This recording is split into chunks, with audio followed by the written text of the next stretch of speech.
Hi, everyone. Mike White here. Welcome to the first vlog post of 2023.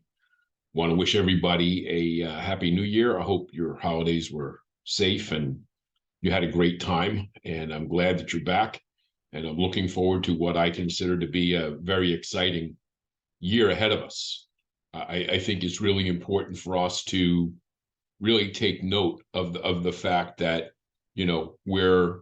we're in an industry where there's a lot of conversation, lots of dialogue about things that, you know, I think the information is just overall bad in many, many places. And we here have talked a great deal about perception and reality and where to find really good, pertinent information. And that's probably why I'm very excited about our industry, and that there are many in our industry lacking that excitement because they're fully not aware of what those opportunities are or what the plan can be to get in front of those opportunities. But I remain optimistic, and I know many of the people that I work with are optimistic. In fact, last week I was with Dave Savage, of Mortgage Coach, on a call, and you guys can find that call either on YouTube or you can look it up on YouTube on the Mortgage Coach site. It was last Friday, and I think it was titled Four Generations of Mortgage Professionals. Now, I guess there's not more than 10 years worth of difference between me and Dave Gallegos, who was on the call, but certainly Sosi, who was on the call, is 33 and certainly almost young enough to be my grandson. So I guess that would qualify. But my point is perspective.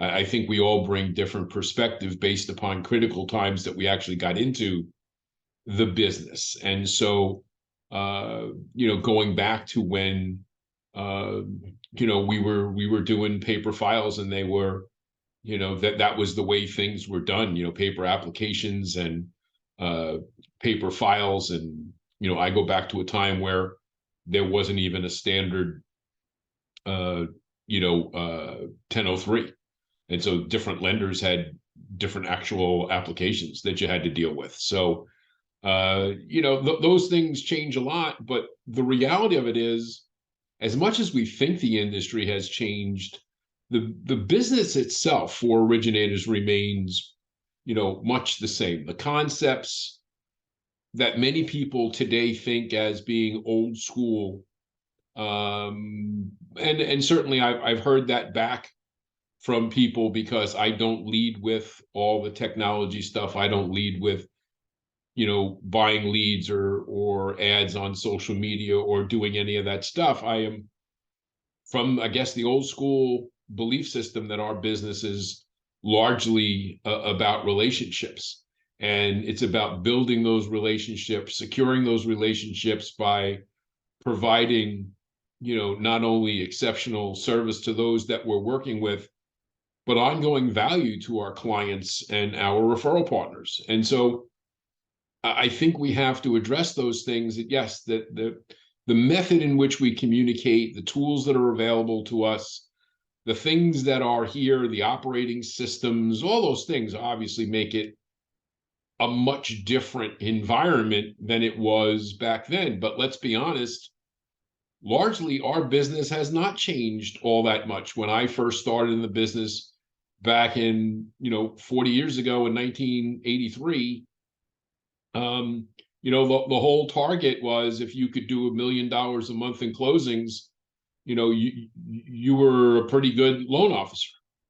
And I see people now out there who are boasting about having dozens and dozens and dozens and dozens and hundreds of loan officers that they're very proud of, that do $6 million a year. So if you're really proud of people that do $6 million a year in business, that's half of what we thought was an acceptable number, acceptable dollar volume, back in the 80s when home prices were significantly lower. So imagine keeping that same old school thought is, what, if I do my million a month, life is going to be okay for me. Um, Certainly something to look forward to, certainly something that still holds water. Now, granted, the loans change, the loan sizes change, markets are different, but they always are different. I mean, look at the Fannie Mae limits, where they move to, the average housing size, the fact that, there are much more to income and more families than there were back when I first started, and yet the dollar doesn't seem to go as far as it used to. But the point that I'm trying to make here today is fundamentally, um, our business as loan originators is really getting down to getting in front of people and getting in front of opportunities. And I think where we miss the mark, in a big deal, especially currently, is the fact that there's not a lot of emphasis put on diversification of how those opportunities come to us. And I think when we wrap our minds around diversification of where those opportunities come from, we're starting to take steps in the right direction. And again, you see it coming out of the refi boom, where many people were just buying leads because you could. It wasn't all that hard to get a list of people who had 6, 7, 8% mortgages and refinance them down to 2 and 3% loans. Wasn't that hard. It was a pretty simple thing to do. We all know that those days are gone. And now people are looking for other ways of getting in front of opportunities. Many loan officers are out there and they're doing what they've been taught to do or what they think they're supposed to be doing. And, they're banging the phones, calling realtors left and right, trying to, set coffee appointments and visiting open houses and whatever, which I think is fine. And it certainly still can be a component, but they're not doing enough to look at who it is that they're calling and understanding why they're making that phone call and what value they're bringing to the table. Right now, you can make that phone call where you can go to that open house and you can sit there like Oliver Twist did, please, sir, I'd like some more. Or you can have a message. You can talk about how you're going to help them generate their next listing, how you're going to generate their next buyer, how you're going to provide value to them and their sellers, how you're going to communicate that message to those people. And also understanding that realtors are not the controlling factor as they once were. When I first got started in the business, 70 to 80% of purchase lead referrals were realtor related. That number is nowhere near that any longer. They're closer to 30% of the purchase lead referrals, maybe, because many of the realtors we speak to are such where they don't think it matters who they use, and they don't have a primary person to send. They're not in a relationship with somebody where they think there's a difference in who they refer, and they're not out there getting in front of those things or helping guide their clients to a smooth and hassle-free transaction.